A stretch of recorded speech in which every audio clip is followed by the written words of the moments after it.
today's story comes from a time before the plants started to grow back. It comes from a time before the world was covered in ice, even before when the world was a dust bowl. This story comes from the ancient land of Greece. Greece is a sunny country nestled in blue seas. It's a country full of good people, and this story is about one of those good people. This story is about a young woman. Her name is Kallo. In English, Kallo means good, and she was indeed a good person. She would spend her days helping her mother around the house, heading into town to fetch all kinds of things, running errands, trading and buying all sorts. She would help her mother, and in the evenings her mother would tell her stories. Stories about all kinds of creatures. Stories about the Kallikantzeros. Kallikantzeros is a word that in English we understand to mean goblin. Now these creatures were fearsome, mischievous, tricksy little things. They lived deep under the earth and would only come out at night. No one knew exactly why, but they were scared of the sunlight. They were so scared, in fact, that they would not come out when the moon was full. The moon reflects the sunlight, and they were scared even of that. But occasionally, when the night was dark, they would come out and steal people away and take them back to their underground homes. And for this reason, Kallo made sure that she was never out past sundown. One day, however, she had spent a long time fulfilling all of her errands. She had made her way up and down town several times, but when she got to the miller, she found that there was a big crowd there. The miller was behind on all of his deliveries, and everyone was waiting for their sack of flour. By the time Kallo got her sack of flour, the sun had already begun to set, and as she made her way home, the sun finally dipped down behind the hills. There was no moon in the sky this night. Everything was dark. It was then that Kallo heard a voice that did not belong to a human.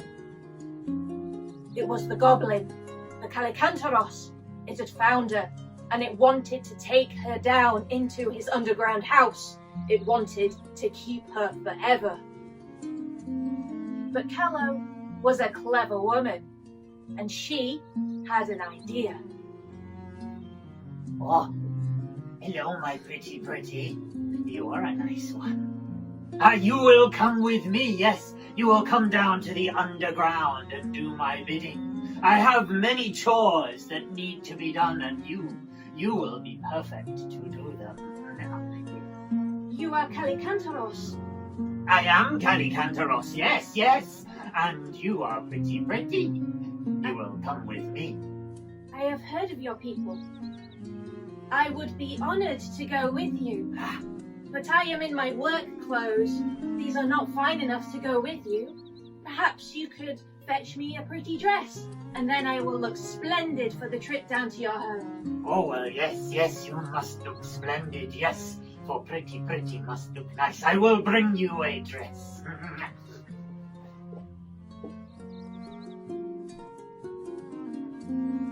See, I bring fabrics, yes. Finest silk for you. This is indeed a wonderful garment, and I will look wonderful in it. But, then the rest of me will not be adorned so. I surely need some jewelry, and then I will be splendid truly for the trip down to your home. Jewelry, yes, for pretty. I bring jewelry to look pretty, yes.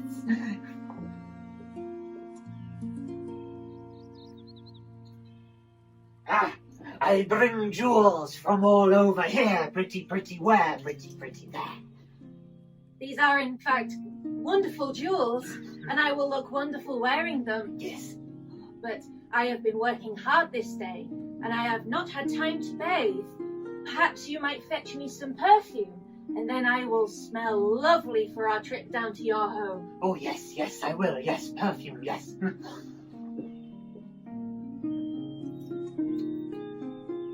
Here, pretty perfume. Smell nice. Ha! Here, pretty, smell nice. Come below now, come below. This is indeed lovely perfume. But there was just one more thing. Ah, Callow remembered the stories that her mother had told her. She remembered everything that she had said about the Kallikantzeros, everything that she had mentioned about the goblin. They lived underground. There must be a reason for this. There must also be a reason why they are frightened of the sunlight. And even though Callow did not know the reason why, she suspected, and she kept to her plan. She kept calm and composed and pleasant, and as such the goblin could not refuse any of her requests. He was captivated by her beauty and captivated by her pleasant nature. He wanted nothing more than to steal her away, take her back home with him. And he was arrogant enough to think that no human could ever have a plan to thwart him. No human could truly know the secret why they were so scared of the sunlight. Each request that Callow made, the goblin granted. Throughout the night, she requested more and more exotic things, the goblin having to go further and further to retrieve them. Even so, the goblin would find everything that she asked for and bring them back to her. And although she acted as if she was grateful to see them, she sent him out for even more wondrous things. The goblin, his mind firmly on Callow and what she wanted, did not conceive of anything that she might be up to. He did not notice that the sky was beginning to lighten, and that very shortly the sun would begin to rise over the hills. And yet Callow kept calm and did not point towards any of the signs of the sun rising. The goblin noticed nothing, and that was where his downfall lay. Ah, pretty, here, pretty, oranges for the journey. Thank you for bringing me this food. This will definitely sustain me on our trip down to your house. Ah, And I think I am now finally ready to go on that trip to your home. yes. Now that the sun has risen. The sun? No! Ah! Oh. Well, I did wonder what would happen when the sun rose. The Kallikantzeros burst into flames. As the sun crested the edge of the hill and the sunbeams hit his skin, he lit a fire and was gone. Callow stood there, relieved. The goblin had vanished. She was safe again for another day. She looked around herself. All the treasures that the goblin had gathered for her, they had not disappeared. They were now hers. Ha! Pleased, she gathered them up together and took them back home. Her mother at first was angry that Callow had spent the night out, then relieved that she'd made it home safe, and then astonished when Callow showed her all of the wonderful things that she'd brought home. There was far too much for them to use, so they kept what they wanted and sold the rest, and as such they were able to live quite comfortably for the rest of their days. Callow recounted the story of the Kallikantzeros to her mother. Her mother was perplexed. Her mother was humbled.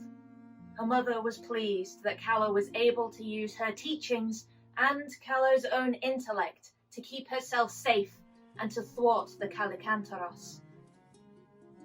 There is something to be said for listening to your elders. There's something to be said for listening to the stories of the old. There is something to be said for using your wits rather than your fists to keep yourself safe. Callow had been up all night, and after she recounted her story to her mother very kindly let her sleep in all day and all night.